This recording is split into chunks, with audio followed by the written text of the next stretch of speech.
नमस्कार। मेरा भारत मेरी संस्कृति चैनल पर आप सभी दर्शकों का स्वागत है। मैं हूं घनश्याम पंत। आज एक नए विषय के साथ आपके सम्मुख उपस्थित हुआ हूं। आशा करता हूं आप सब लोग उसे पसंद करेंगे। आज जिनकी वैवाहिक वर्षगांठ है उन्हें चैनल की तरफ से ढेर सारी शुभकामनाएं, और जिनका जन्मदिन है उन्हें भी चैनल की तरफ से ढेर सारी शुभकामनाएं व आशीर्वाद। मित्रों, जैसा कि मैं यह कामना कर सकता हूं कि आप सब लोग अपने अपने घरों में खुशी के साथ रह रहे होंगे। मित्रों, जैसा कि आप सब जानते हैं, गणेश महोत्सव चल रहा है। दिनांक 7 सितंबर को लोगों ने अपने अपने घरों में गणेश प्रतिमा स्थापित की थी और भगवान गणेश जी की 10 दिन तक सेवा करने का संकल्प लिया था। कई लोगों ने 3 दिन के बाद और कई लोगों ने 7 दिन के बाद भगवान की प्रतिमा का विसर्जन किया, और कई लोग अनंत चतुर्दशी के दिन भगवान की इस प्रतिमा का विसर्जन करेंगे। मित्रों, अनंत चतुर्दशी 17 सितंबर को है। 17 सितंबर को पूर्णिमा का व्रत भी है। पूर्णिमा का व्रत भी उसी दिन किया जाएगा, और उस दिन पूर्णिमा के दिन होने वाला जो श्राद्ध होता है वह भी 17 सितंबर को किया जाएगा। तो मित्रों, 18 सितंबर को से श्राद्ध पक्ष प्रारंभ हो जाता है। आश्विन कृष्ण पक्ष प्रतिपदा का श्राद्ध 18 सितंबर को होगा, और 18 सितंबर को ही स्नान दान की पूर्णिमा भी रहेगी, जो प्रातः 8:04 तक रहेगी।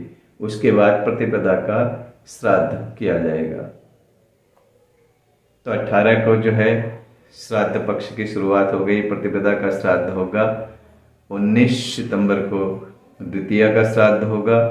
20 सितंबर को तृतीया का श्राद्ध होगा। 21 सितंबर को चतुर्थी तिथि का श्राद्ध होगा।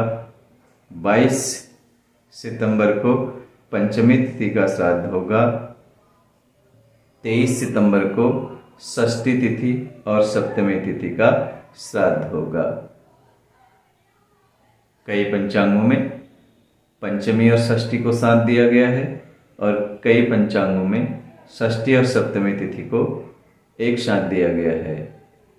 देशाचार के अनुसार श्राद्ध कर सकते हैं।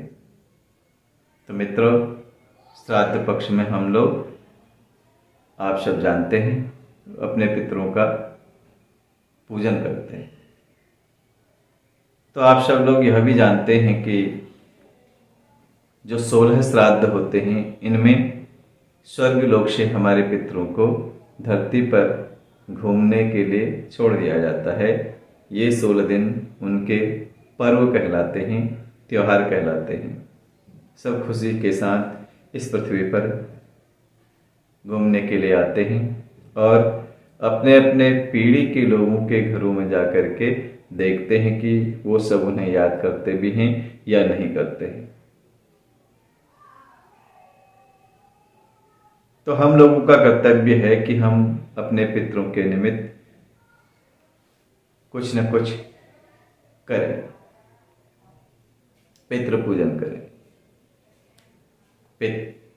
पितृलोक में पितरों का जो एक दिन होता है वह हमारे इस पृथ्वी लोक के 1 साल के बराबर होता है।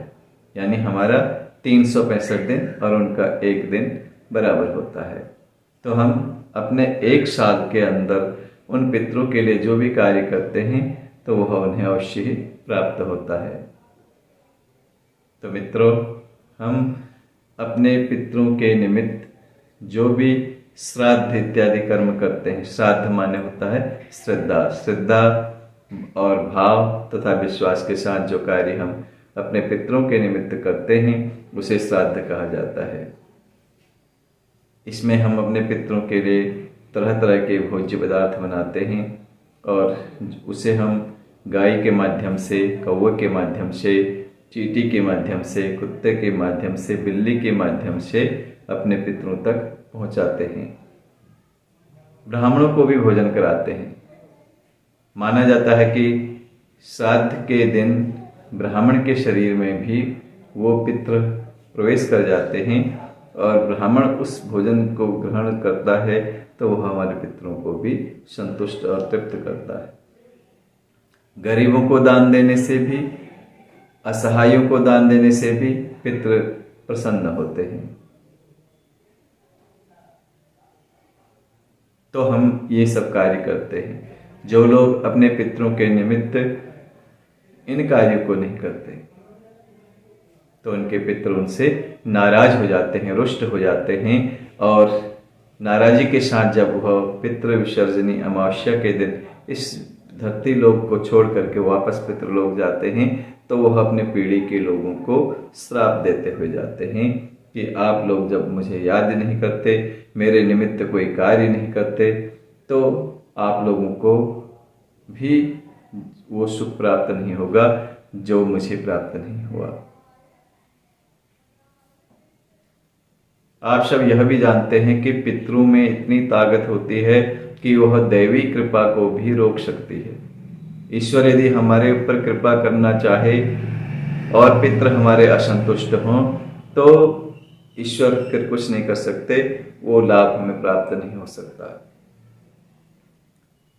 और यदि ईश्वर ना चाहे हमें देना और पितृ हमें देना चाहते हैं तो पितरों के आशीर्वाद से दैवी कृपा हमें प्राप्त हो जाती है और वो चीज़ हमें प्राप्त हो जाती है।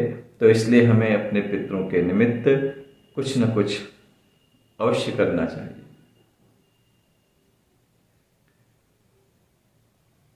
हम देव तर्पण करते हैं, ऋषि तर्पण करते हैं और अपने पितरों के निमित्त अपने पितृ तर्पण भी करते हैं। तो इस तरह से हम कई मायने में जो है अपने पितरों को संतुष्ट करते हैं। इस पूजा में हम भगवान वासुदेव को साक्षी मानते हैं, भगवान गणेश जी को साक्षी मान करके अपने पितरों के निमित्त कार्य करते हैं। तो जो भी कार्य हम करते हैं वह हमारे पितरों को भगवान वासुदेव के द्वारा उसी रूप में, जिस योनि में वह उस भोज्य पदार्थों को खा सकता है, भगवान के द्वारा उन्हें तृप्त किया जाता है, संतुष्ट किया जाता है। तो यह हमारे एक सनातन संस्कृति की बहुत अच्छी परंपरा है। आप यह सब जानते हैं। तो हमें अपने पितरों के निमित्त ये कार्य अवश्य करने चाहिए। पितृपक्ष में उनका पूजन अवश्य करना चाहिए, जिससे हमारे घर में पितृदोष नहीं रहेगा और जहाँ पितृदोष नहीं है तो वहाँ दैवी कृपा अपने आप हो जाती है।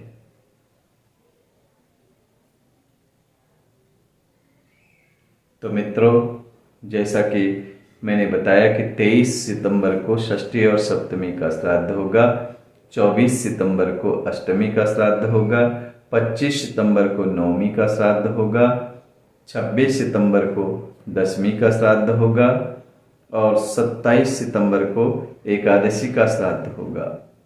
28 नवंबर को अवम रहेगा, उस दिन कोई श्राद्ध नहीं होगा। 29 सितंबर को द्वादशी तिथि का श्राद्ध होगा, 30 सितंबर को त्रयोदशी तिथि का श्राद्ध होगा और 1 अक्टूबर को चतुर्दशी तिथि का श्राद्ध होगा और 2 अक्टूबर को पितृ विसर्जनी अमावस्या होगी। इस दिन हम अपने पितरों के निमित्त सारे कार्यों को करने के बाद अपने पितरों का विसर्जन करेंगे, अपने पितरों के निमित्त दान करेंगे। दान में भोज्य पदार्थ, फल, वस्त्र, साग सब्जी, मसाले, मिठाई, मेवा, जिन चीज़ों को देने में हम सक्षम हों वह हमें दान अवश्य उनके निमित्त करना चाहिए। श्रेष्ठ ब्राह्मणों को दान देना चाहिए, गरीबों को दान देना चाहिए। इतना यदि अपने पास न हो तो जितना भी हो थोड़ा बहुत वह गाय को खिला करके भी हम कौवे को खिला करके भी हम अपने पितरों को संतुष्ट कर सकते हैं। तो मित्रों, हमें यह सब करना चाहिए। सनातन संस्कृति में जो बातें हमें बताई गई हैं उनका हमें अनुसरण अवश्य करना चाहिए। वेद शास्त्र सब झूठे नहीं होते हैं। बहुत से लोग हमारे समाज में इस तरह के हैं जो नकारात्मक बातों को ज़्यादा करते हैं, प्रमाण चाहते हैं। हमारे वेद शास्त्र जो लिखित रूप में हमारे पास हैं वह सब प्रमाणिक हैं, प्रमाण के रूप में हमारे सामने हैं। तो उन कार्य को हमें करने में किसी भी तरह का संकोच नहीं होना चाहिए। हम जो अपने लिए चाहते हैं वो हमें दूसरों के लिए भी सोचना चाहिए। मित्रों, यदि हम जीते जी अपने माता पिता, अपने बुजुर्गों का सेवा करते हैं, उनका मान सम्मान करते हैं, आदर करते हैं, किसी भी तरह का उन्हें दुख नहीं पहुंचाते हैं, तो यह भी एक बहुत ही उत्तम पूजा है। और मृत्यु होने के बाद जब वो इस धरती से जाते हैं तो उनके निमित्त जो भी हम दान इत्यादि करते हैं, श्राद्ध करते हैं, तो उससे भी वो संतुष्ट होकर के हमें आशीर्वाद देते हैं। तो जीते जी भी हमें उनका ध्यान रखना है, सेवा करनी है, उन्हें प्रसन्न रखना है, मान सम्मान देना है। मृत्यु के बाद भी उन्हें मान सम्मान देना है।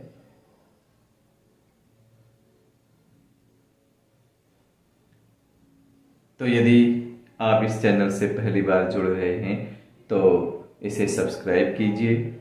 पहले से जुड़े हैं तो विषय पसंद आए तो उसे शेयर ज़रूर कीजिए। अपने चाहने वालों लोगों के साथ शेयर करें। मित्रों, यदि आप नशा करते हैं तो नशा ना करें, मांसाहार करते हैं तो मांसाहार ना करें, सात्विक भोजन ग्रहण करें, शाकाहारी बने और दैवी गुणों को अपनाएं, राक्षसी गुणों का त्याग करें। तभी हमारे या आपके घरों में शांति रह सकती है।